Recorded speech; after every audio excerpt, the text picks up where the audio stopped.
Hey there, listeners. Before we get started, a reminder that we have a live show coming up on March 4th at the Comedy Cellar in New York City. Nate Silver, Claire Malone, and I will do our first ever 2028 GOP primary draft.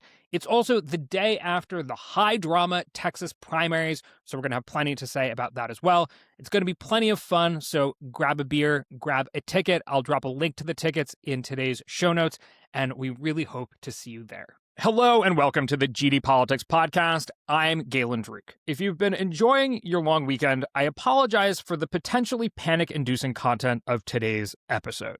We seem to be in something of a freak-out moment over artificial intelligence. In particular, there have been several viral posts going around on social media from people who work in AI warning of what's coming. Mrinak Sharma, who was an AI safety researcher at Anthropic, quit last week penning a letter saying, "The world is in peril and that we need to wise up." Zoe Hitzig, an economist at OpenAI, quit and penned an op-ed in the New York Times criticizing the way that ChatGPT is implementing ads, suggesting the company could use people's private motivations to manipulate them. Matt Schumer, the CEO of an AI startup, wrote a viral post on Twitter called "Something Big is Happening," comparing this moment in AI to what February 2020 was like for COVID.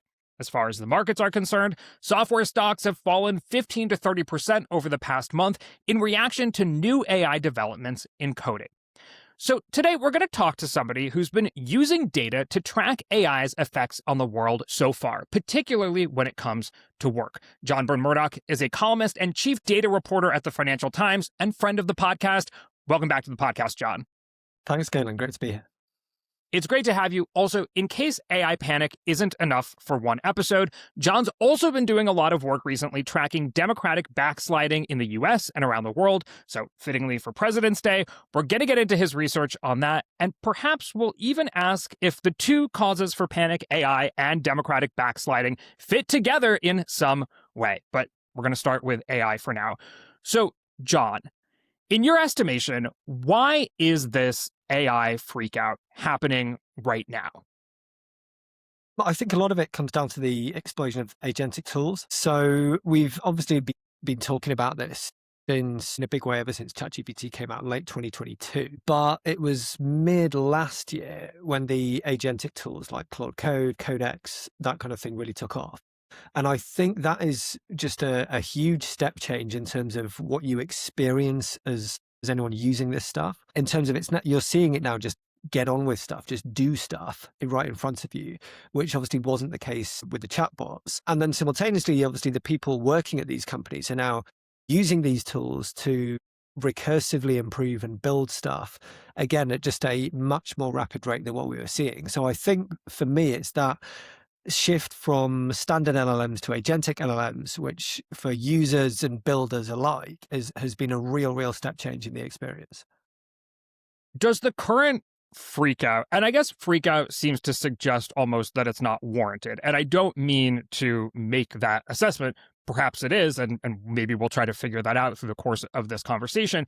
But is that current panic, if you will, more about job displacement or safety? That's interesting, right? So I think there are almost separate panics going on. When you're looking at some of the resignations and departures you were talking about in the intro, I think a lot of those are more to do with safety. These are people who are incredibly close to the model development, seeing, I think, a lot of the stuff around safety that the average person or even most heavy users are not seeing. So that stuff I think is quite safety based. There are people really stress testing what are the worst things that can happen if bad actors or just certain types of people are engaging with these tools. And I think it's what those people are seeing that is maybe prompting some of these departures. Whereas the concerns about job replacement, I think, is a separate thing. That's where the conversation among economists and some white collar workers is. So I'd say, yeah, two separate panics. You've got one which is looking at this edge, this extreme risk, which is maybe less likely, but extremely bad if it happens. And then you've got the broader societal, socioeconomic concern about what might be about to happen to white collar work. If you had to choose which is of more concern to you, as somebody who's relatively close to the space, could you articulate that? I mean, for me personally, it's the impact on white collar work. And I say that as I've been someone using Claude Code very heavily in 2026. And so I'm seeing literally 6 inches in front of me on my screen what these capabilities are looking like, how they're advancing, how capable they are. So for me, that's something I can palpably feel. Whereas, of course, the safety stuff, I'm hearing about it. I speak to people who work in that space, and they're certainly very concerned. But it's harder to get my head around something which just feels a couple of steps removed from things that I'm sort of seeing and experiencing myself. You wrote in the Financial Times, quote, "In a matter of months, we've moved from, quote, no solid evidence that AI is boosting productivity to, quote, AI is now writing fully functioning commercial software that threatens entire industries." Can you flesh out that transition that you're talking about and what it means?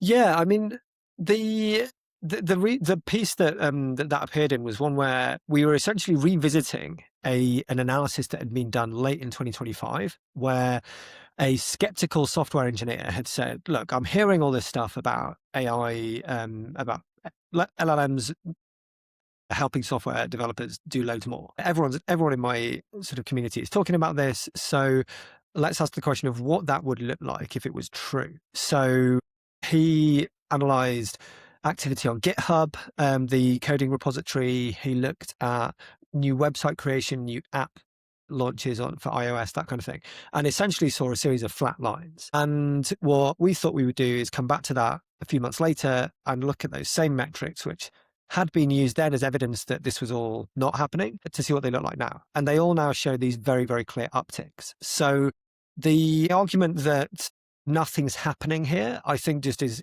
very clearly no longer holds water. We're seeing all of these different indicators of activity and output shoot through the roof.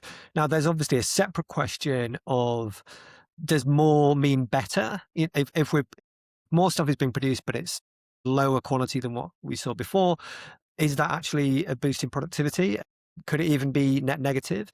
And I mean, my counter argument to that is that one of the bits of code that would show up in this kind of analysis as something that has taken off in the agentic era is the actual creation of some of these highly successful professional software tools, which are now threatening lots of white collar work. So this is not just a case of people pushing loads of half-baked ideas and scrappily coded agentic AI assisted code out there. This is real production ready tools being made using this stuff. So yeah, what I'm talking about there is this, we do clearly now seem to have answered one question, which is just, are these tools now helping people do more work, some of which is really valuable stuff?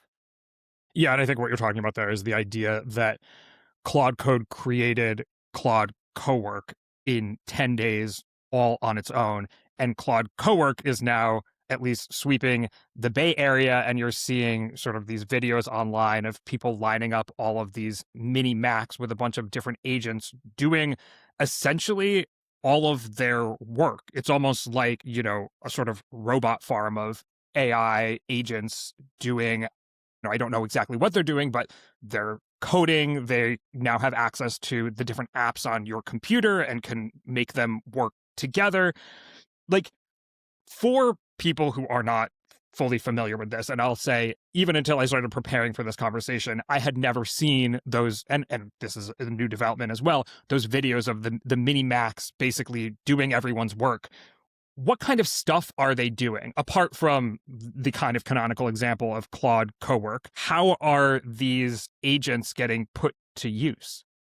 I mean, they do an absolutely enormous range of stuff. And I think this is one of the things that people don't appreciate, or a lot of people don't appreciate, because you hear about coding and you think, well, coding, that's this thing that software developers do, and it's this thing that happens in the Bay Area.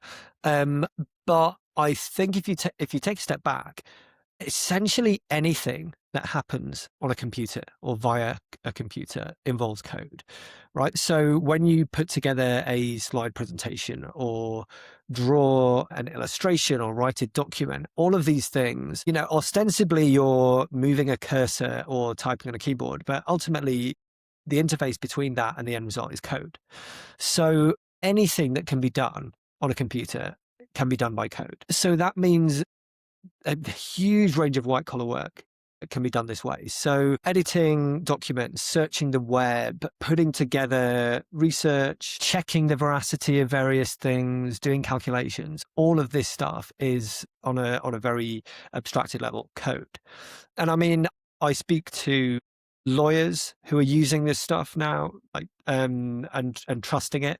I speak to accountants, all sorts of domains where this is now in use. And I mean, I've been using agentic tools in my own work at the FT as well. So I think the people's concept of what code is for, I think is a lot narrower than what it actually is for. And that means the range of fields that are touched by this is a lot larger than people might think. Yeah, unfortunately, we are an audio medium, so folks can't actually see all of the really great charts that you've put together at the FT. But you know, if folks go and check them out, or I'll describe them for you now. Imagine a hockey stick, right? Sort of code being the amount of code being produced or new websites going online is pretty flat. But once new agentic AI tools hit the market, all of a sudden there's an explosion in new code, new websites going online, etc. And I think the idea is that people who code are seeing the way that AI agents can basically make their own jobs obsolete or at least massively change them. And so they're sounding the alarm because it's happened to them. The implication being that, it's going to happen to all of us too. So I guess first, are we seeing it show up in employment numbers that coders are facing displacement? This is such a hotly debated question. So a lot of people are, of course, have been looking at this for the last couple of years. Like ever since it felt like it was a possibility, you've got economists, other researchers, data journalists, all sorts of people looking at this question. And the tricky thing, or there are many tricky things to really unpick whether AI is causing anything we're seeing. So one is that you need a hypothesis, right? Which is, are we seeing different employment trends in occupations that are likely to be more exposed to AI than others?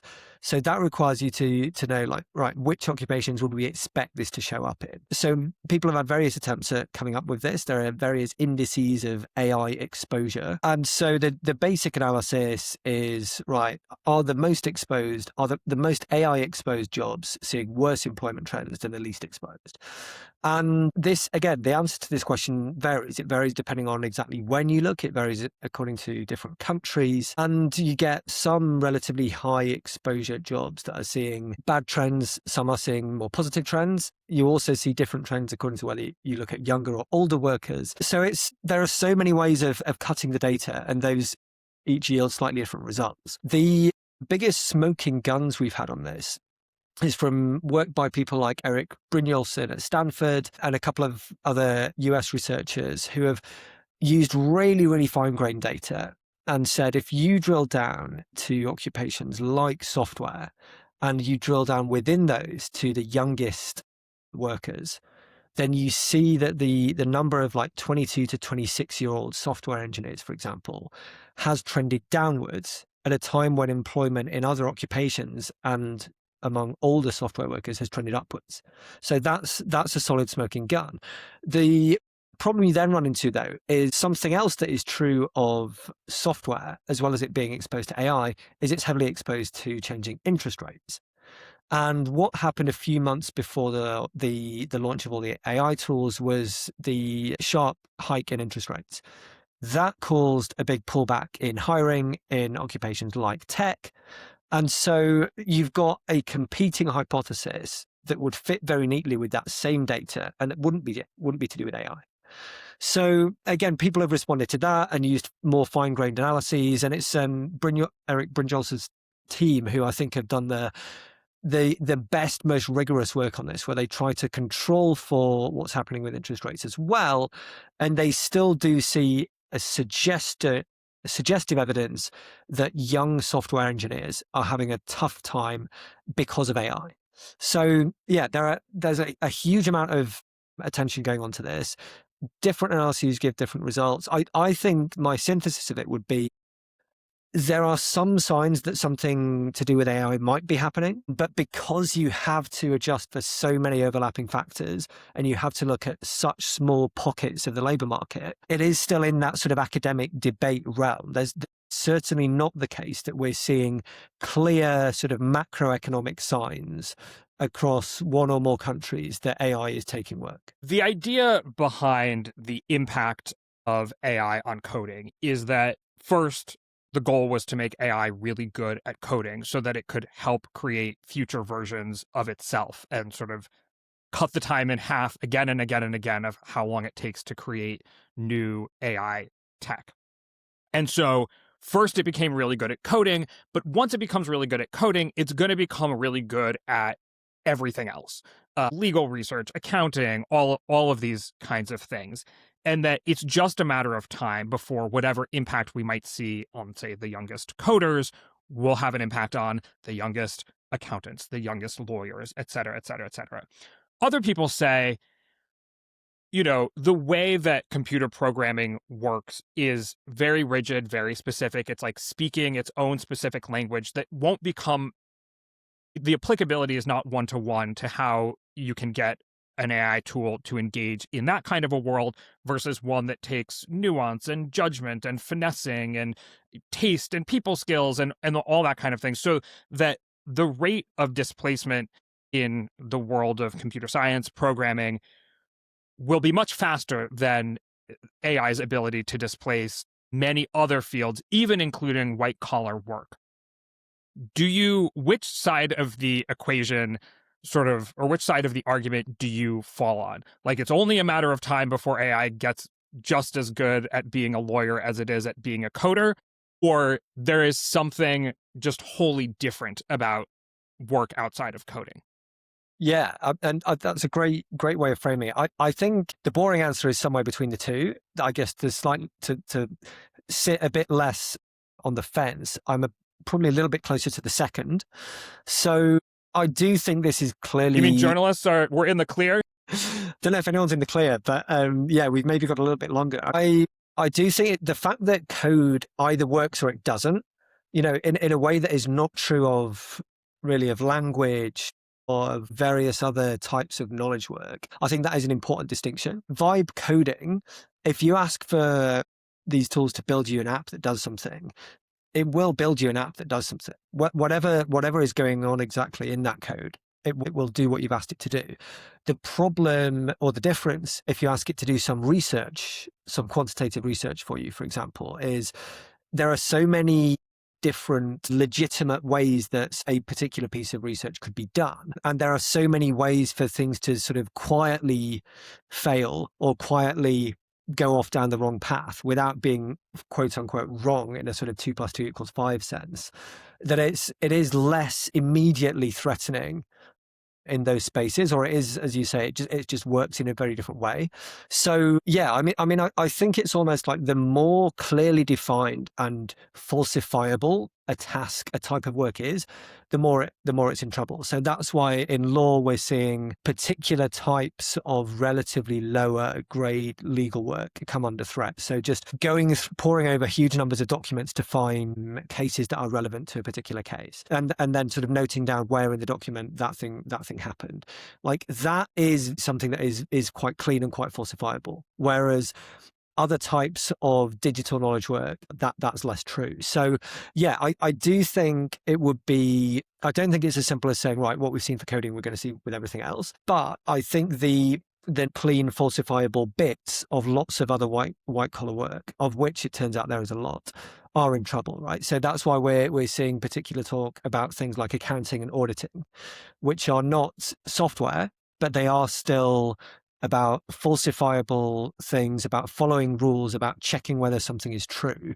That kind of work, where white collar work, is in trouble. Yeah, I mean, you talked about quantitative research. You actually, in your column, is called AI Shift. You explored whether AI could replace the job of a quantitative researcher. What conclusion did you come to?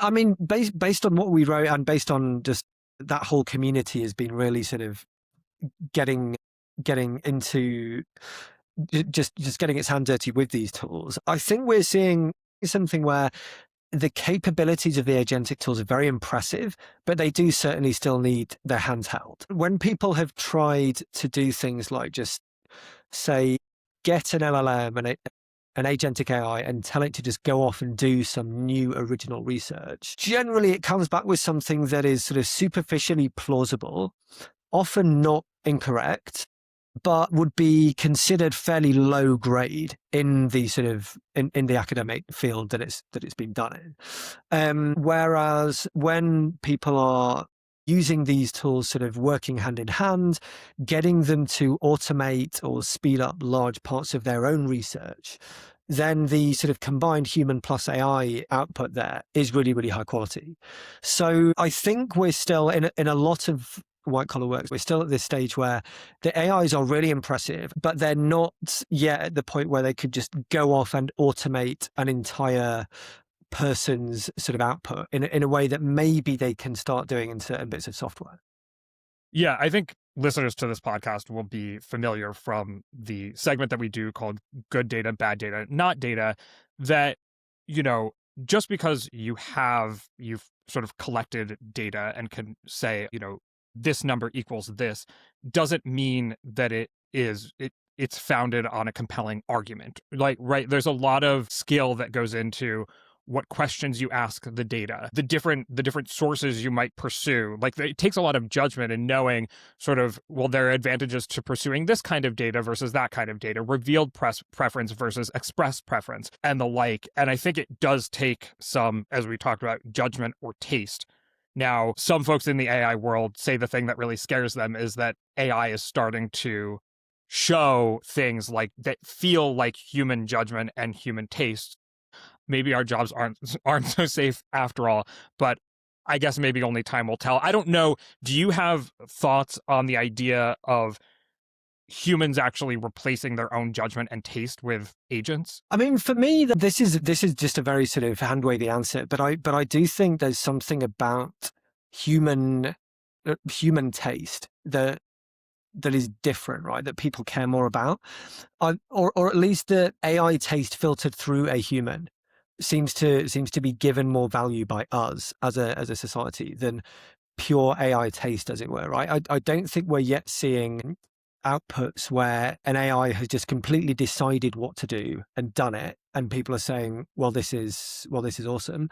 I think we're generally seeing AIs with handholding do often really impressive things, which are then sort of admired and valued. Now, again, that doesn't mean that the pure AI version of that could work, but I just don't think that's what we're seeing yet. So even to take the early example where we're talking about how Claude Code wrote the code for Claude Cowork, that was not all done autonomously, right? It was writing that code in dialogue with all of Anthropic's engineers. So, I mean, look, the story of the last 3 years is something hasn't happened until it happens, and it might be tomorrow that this suddenly does start happening. But I think the human as a sort of filter, as a kite mark of approval, as it were, is still a really important role. And there's the question of, that so much that we do as societies today, the sort of importance and value of something is attached to, or at least related to, the fact that it came from a certain person or certain people. So that I struggle to see completely going away, but we are clearly already seeing a lot of work that has been produced, at least to a large extent, by AI, and which is appreciated and valued by humans. Yeah. Listeners, write in. Would you listen to the GD Politics podcast if it were hosted by an agent? I'm curious for your answers. And on the topic of, you mentioned vibe coding earlier, which is essentially telling an agent you want it to create code that develops an app to do this thing or that thing, or, telling an agent to explore this data set to try to figure out whether or not this demographic is trending in a certain, whatever. Like, basically, vibe coding is knowing what questions or what direction to give an agent, which gets us to the theme of, like, will AI create new jobs, right? The AI optimists are saying, time and time again during technological disruption, everyone freaks out that they're going to lose their job, but people end up moving into new jobs. Do you have a perspective on whether it's really different this time because since it mimics human capabilities, there's no thing that can't be disrupted. Or, hey, AI is going to create a bunch of new jobs. I mean, yeah, there are so many ways of coming at this one. Like, there's the very, very narrow way is that, there are like the job of AI safety researcher didn't exist 3 years ago, right? So there's a job that's clearly been created by AI. Then you've got there are again sort of directly related jobs like. I think we are going to end up where there will be some jobs which are essentially checking the work of AIs. Because that for me still feels like in a lot of industries, unless something has been verified by a human, just for regulatory, legal reasons, whatever, it's no good. So there's clearly going to be need for humans there in a way that may count as like a new job. Then you can almost go like a couple of steps removed and say, well, if AI takes away a lot of white collar work, will that sort of indirectly create a lot more care work and service work for sort of human contact roles because there will simply be more demand for those types of jobs? So there are so many ways of looking at this. I don't know if it's as simple as saying, well, if AI takes various jobs, that's just going to lead in a very simple sort of zero-sum sense to fewer jobs. But yeah, it's tricky. Like we looked at this recently to see if there was evidence of job creation. And apart from, as I say, those very narrowly defined jobs with AI in the title, it's not clear that we're seeing that yet. I guess, again, the other question is, well, one, when a certain occupation becomes, when productivity in a certain occupation massively increases, that can again go in two ways. You either get less of that, like fewer people or fewer hours being put into that job because you can do more per hour, or the fact that you can suddenly be so productive in that role means there is more work going on. And we even see that show up differently in different countries, different sort of working cultures and environments. So yeah, I certainly don't think it's as simple as as AI displaces work, there's nothing happening on the other side. But yeah, it's hard to. It is qualitatively different, as you say, to things that have taken work away in the past. Today's podcast is brought to you by you, the listeners. Without paid subscribers, GD Politics simply wouldn't exist. Your support means that we can make an independent podcast guided by curiosity, rigor, and a sense of humor, and that we can have conversations like the one we're having on today's episode. Paid subscribers get about twice the number of episodes and can join in the paid subscriber chat to pass along questions for us to discuss on the show. You can also connect your personal feed to your favorite podcast player so you get every episode wherever you listen to podcasts. Become a paid subscriber today at gdpolitics.com. We've got plenty of great stuff in store coming your way in 2026, so it's a great time to join the crew at gdpolitics.com. We hope to see you there. I want to drill down on this just for a second because I thought your work in this area was particularly interesting. You talk about latent demand, basically this idea that, hey, if I could hire an interior designer, I would. It's just that, I don't make enough money to hire interior designers at their current costs. But if productivity goes up massively and just it costs less money to interior design, then a lot more people can afford that service and say, in the same way that everyone gets a dishwasher, everyone gets an interior designer or something like that. Can you sort of like flesh out that theory of how AI doesn't necessarily sort of take away jobs, but just creates, I guess, a massive amount more of consumption? Yeah, I mean, so that would essentially be saying that the amount of output people can do with a given amount of time significantly increases through AI. That means your wages effectively for that hour of work go up significantly. If there is enough demand to keep up with that increased output, then essentially everyone's wages are going up without the amount of work coming down. So then you just have a richer society and people would be spending that money on something. So that's one version of looking at that.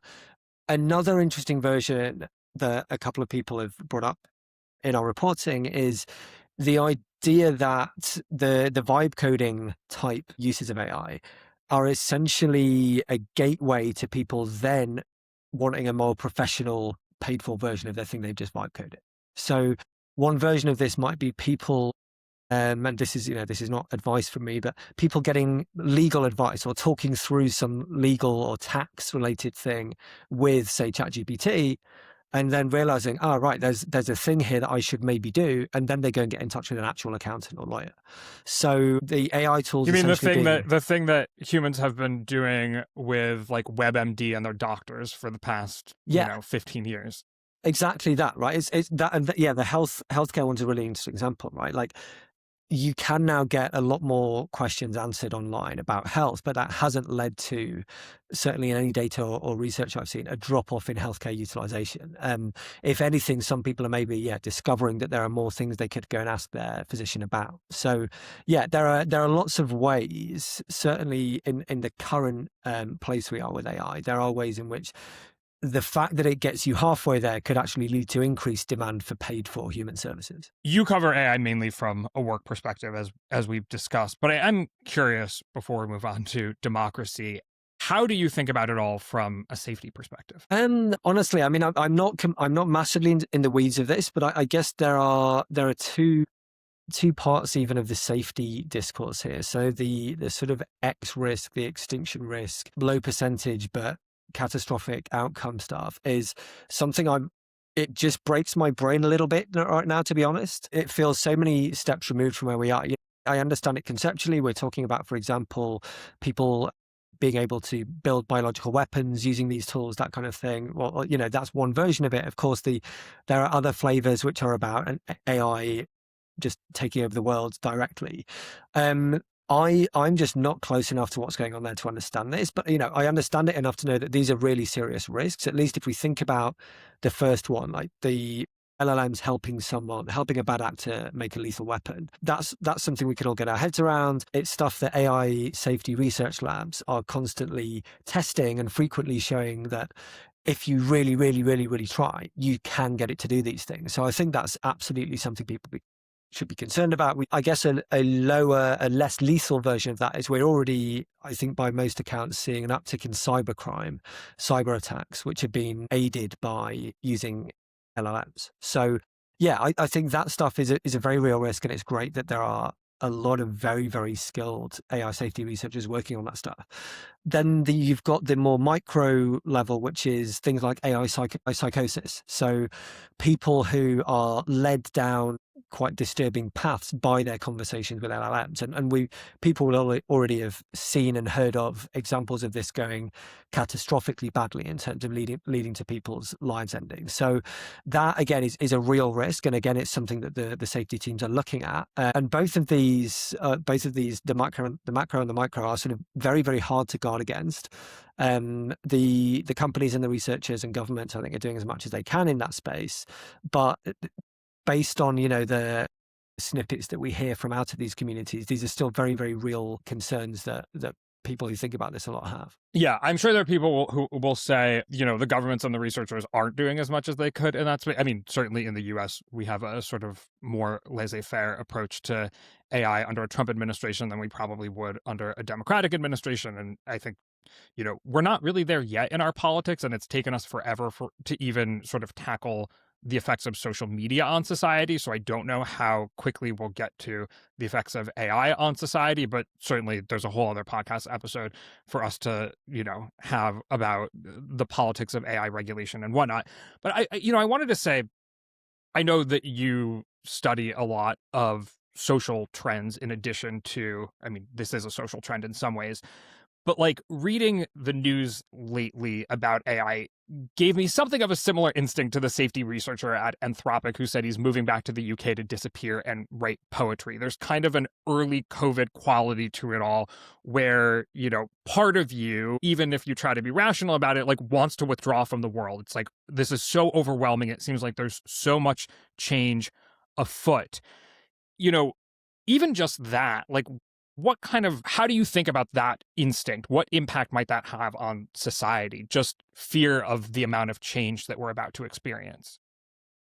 Yeah, I mean, I think it's already affecting plenty of people. Acute cases like that, where someone literally does just sort of pull back from society and tries to hide from it all. But, there's been reporting recently about sort of people having low-level anxiety about everything that's going on here, especially people in the software space who are experiencing this and seeing this. So I find for myself, I often have to just sort of decouple almost when I really start thinking about whether it's the outlook for my own job, whether it's, certainly the more extreme safety stuff. I'll think about it, and then I think if I'm going to be able to go about the rest of my day, I just need to block that out. So yeah, I do think this is something that if one really wrestles with and looks at the reports or tries some of these things out, it is quite hard to then just cheerily go on with the rest of your day while that's in your head. As somebody who's covered American politics for basically all of my career, I understand the idea of decoupling one's personal life from one's work. Looking at a more macro level and trying to put some numbers to this, Gallup recently released polling showing that American optimism slumps to a record low. They write, quote, "The percentage of U.S. adults who anticipate high-quality lives in 5 years declined to 59.2% in 2025, the lowest level since measurement began nearly 2 decades ago." 60%, I guess that's not terrible, but nonetheless, I guess Americans are also known for their optimism. Since 2020, future life ratings have fallen a total of 9 percentage points, projecting to an estimated 25 million fewer people who are optimistic about the future now versus then. I don't want to sort of say this is all about AI because I don't have the evidence to say that, but we're about to transition into like democracy and sort of anxiety about the American political system. We've been talking about anxiety about our technological future. I mean, what do you make of Americans' turn towards the more pessimistic side of things? I mean, I would say this is pretty common outside the US as well, right? So there's a data set I often look at is called the Executive Approval Project. And that is a collection of polls about just approval of government and leaders and stuff all around the world. And pretty much everywhere is at or very close to record lows, or certainly modern lows at the moment. So I think this is all sorts of things on top of each other. The whole AI discourse, I think, is quite bifurcated. There are people, as you say, who are fleeing for the hills about this, but there are a huge number of people for whom this is just not registering on their minds at all. So I would be skeptical that AI anxiety in particular is playing a big part in those numbers, maybe playing a part. But I think, you've got inflation, you've got Trump and various other political disruption in other parts of the world. You've got tariffs, you've got the very weak labor market again, across most of the world. So I think it's all of that layered on top of each other at the moment, plus things being experienced through the lens of social media, which tends to amplify negatives. I suspect it's a sort of all of the above situation. Yeah. Okay. Let's talk about democracy specifically. You wrote a piece questioning how steep is Trump's Democratic backsliding? And you wrote, while U.S. history is hardly free from political violence or maltreatment of disfavored groups, this blitz on America's citizens, institutions, and by many estimations, the Constitution itself, ranks as arguably the most rapid episode of democratic and civil erosion in the recent history of the developed world.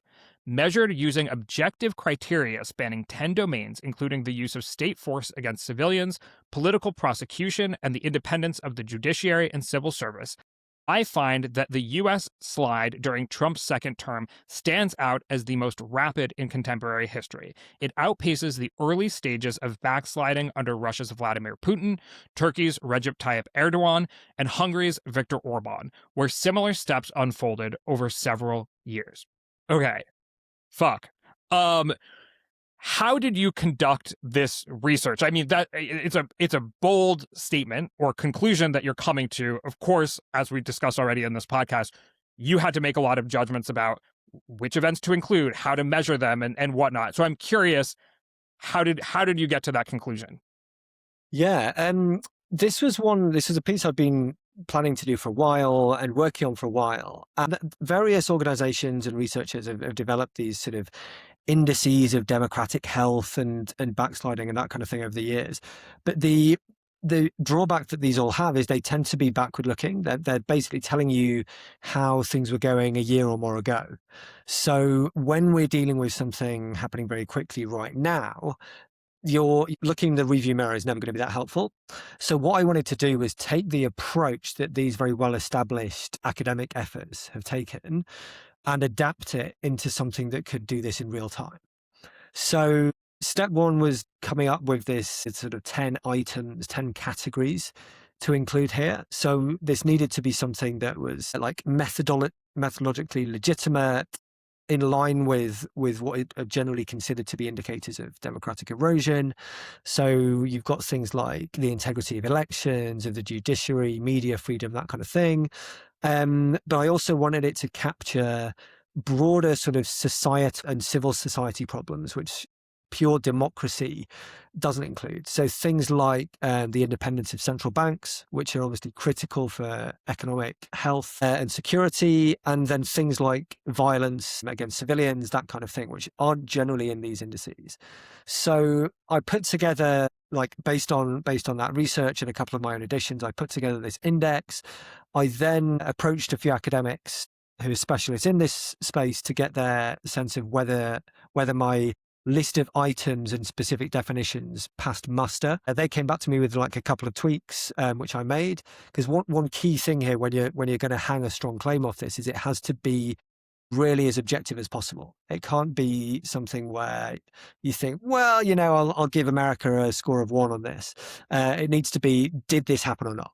So there was a bit of refinement of the criteria like that. And then it was a case of just going out and essentially a lot of research, a lot of Googling, reading various think tank reports and media reports from over the years to establish if so when each country had met one of these criteria. And so paint a picture for me of the speed of the American democratic erosion during Trump's first year of his second term that you're talking about. What kind of events charted on this sort of scale?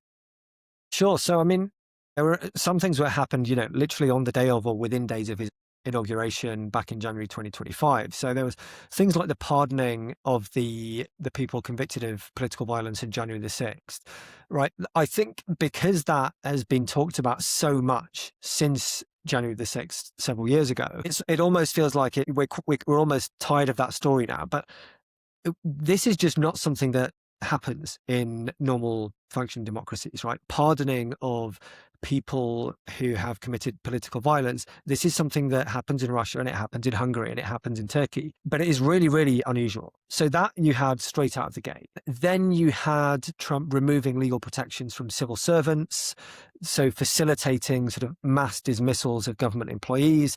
Again, you can take each of these things and you can often say, well, that's about efficiency. And like, sure, maybe, but it's again, something that it really, really does not usually happen in other societies. It's inherently sort of shaking up the system, removing expertise, that kind of thing. And this was often done with a sort of partisan sort of hint to it at the very least. And the goal of perhaps removing oversight and independent investigators. Exactly. So some of this was just, large scale layoffs of people regardless of the particular office they held. But yeah, you had removal of oversight officials specifically charged with tackling fraud and corruption. You've had the Trump administration's frequent battles with the courts, frequently just denying and refusing to comply with court orders. Even in as early as summer of last year, 2025, you had the police firing rubber bullets at protesters in Los Angeles. And there was the removal of the chief of the Independent Bureau of Labor Statistics. Then you had the investigation, the criminal investigation into the Fed's chair, Jay Powell. And then, of course, the shootings of Renee Nicole Good and Alex Pretty by ICE. So it's a huge number of things that when you really just stack these up, it's really is exceptional, even when you look at what was happening in the first 12 months or so of Vladimir Putin's rise to power, or the early years of Erdogan, Orban, or people like Chavez or Maduro in Venezuela. I will say I lived in Turkey in 2010 and 2011, so this is an experience I actually had myself. So it is sort of curious hearing the comparisons. I mean, do the kind of events that you're talking about happening in the United States, have they also happened in Russia, Turkey, Hungary, and the like, but just more slowly? Or is what's happening in America, to be generous? Yeah, it's interesting. So some of these are definitely things that happened and just took a little bit longer in these other countries. But there are some differences between the types of things that are happening as well. Generally, in most of these well, I say most, let's be more precise. So in countries like Turkey and Hungary, certainly, there's less sort of explicit violence perpetrated by state actors that we've seen with, for example, ICE. Now, that again is perhaps something we shouldn't think of as necessarily specific to Trump, but more just sort of a magnification of what the US is already different to these other countries. Like heavily armed police and government agencies is something that is much more true of US than elsewhere. But that would be one difference. In some of the other countries, you saw more overt threats to and capture of institutions and actions to immediately not just threaten but damage the integrity of elections, which have happened elsewhere, haven't yet happened in the US. Like a general pattern across all of these different events that I looked at in the 5 countries is that in the US you're seeing a lot more sort of unilateral actions and rhetoric from Trump and his immediate administration, generally bypassing institutions, whereas what you were seeing in places like Russia, Turkey, Hungary was a more sort of slow-moving but perhaps longer-lasting capture of these institutions. So you've got Trump sort of bypassing the courts, whereas Turkey, Russia, Hungary, it was capturing the courts. Venezuela certainly as well.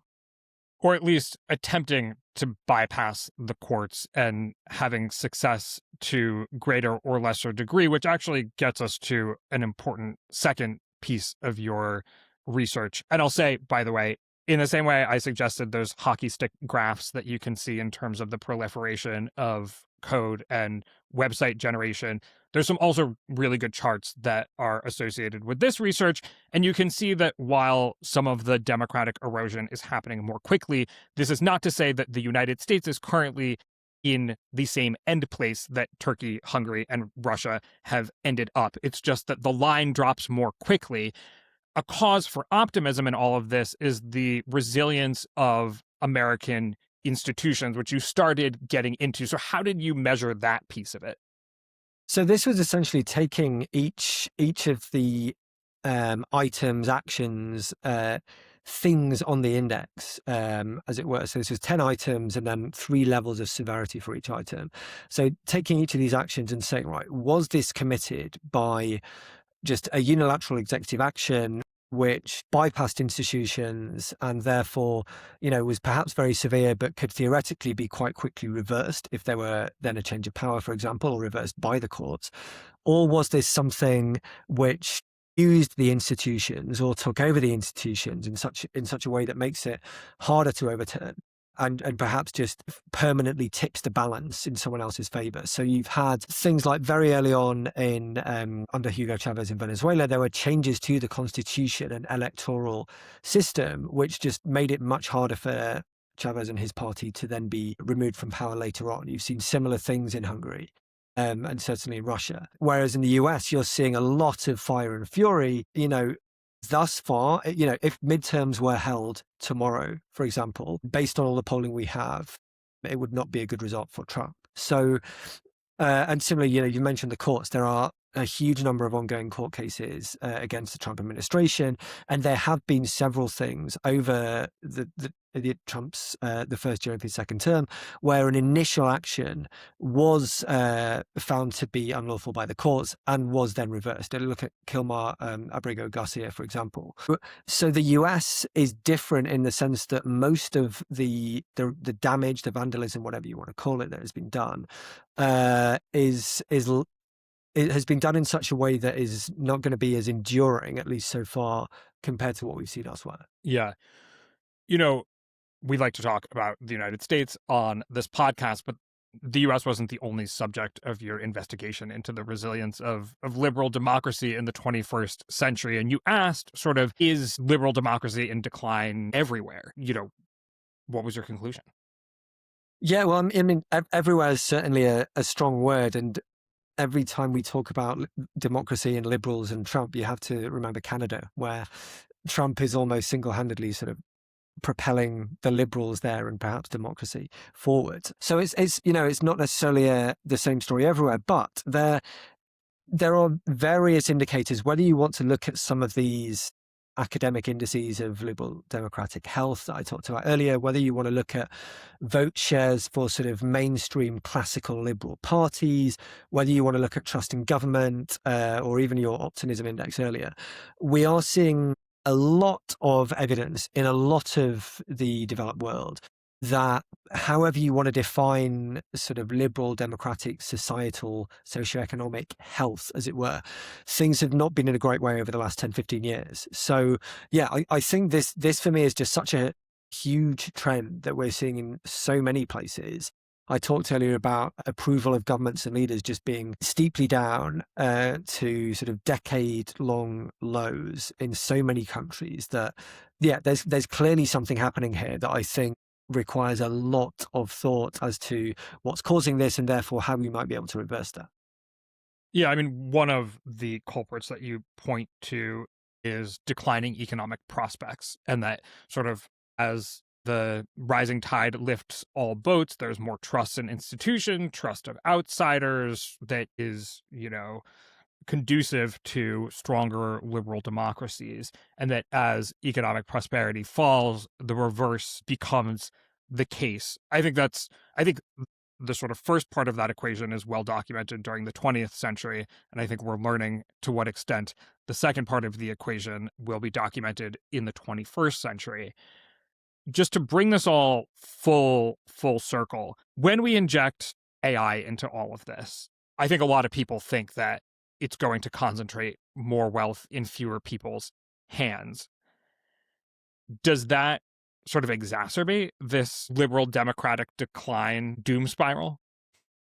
I mean, I think unless there's very careful policy work is done to redistribute that wealth, I think almost certainly, right? The concerns about wealth inequality and especially billionaires, I think, have really risen over the last decade or so. Not just post-financial crisis, but especially recently. And certainly when people don't feel that their own lives are improving economically, financially, and that everything's expensive, which obviously we've had with the bout of inflation, they do start looking at those who have a lot more money than them. So if the increasing adoption of AI, the increasing impacts of AI do increase wealth concentration, and I think that has to be the base case here, then yeah, certainly I think we could start seeing even more discontent, even more concern about inequality, and really sort of quite strong and rising public backlash, especially given that one way of looking at what AI is doing is that it's sort of increasing the share of the population who can perceive of themselves as losing out in some way, right? So the bottom half of the socioeconomic distribution, as it were, take like non-college grads as a proxy, for example, already feel in some way that they are not society's winners. But if you now start giving college graduates, white collar workers, a reason to think that they're losing out as well, then I think just the level of social and political discontent you're going to get is going to be really quite something.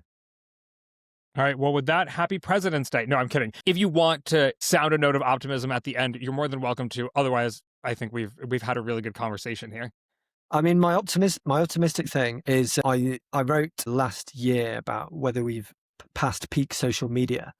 And I do think that heavy use of social media can be and has been corrosive to things like public trust. And it has amplified the genuine things that have been going wrong in the world. And I think if people do start spending less time on these platforms, I hold out some hope for a bit more social cohesion and perhaps a little bit more optimism to return. All right. Well, we're going to leave things there for today. Thank you so much for joining me, John Byrne Murdoch. Thank you. My name is Galen Druk. Remember to become a subscriber to this podcast at gdpolitics.com and wherever you listen to podcasts. Paid subscribers get about twice the number of episodes and can join in our paid subscriber chats and pass along questions for us to discuss on the show. Most importantly, you ensure that we can keep making a podcast that prioritizes curiosity, rigor, and a sense of humor. Also, be a friend of the pod and go give us a 5-star rating wherever you listen to podcasts. Maybe even tell a friend about us. Thanks for listening, and we will see you soon.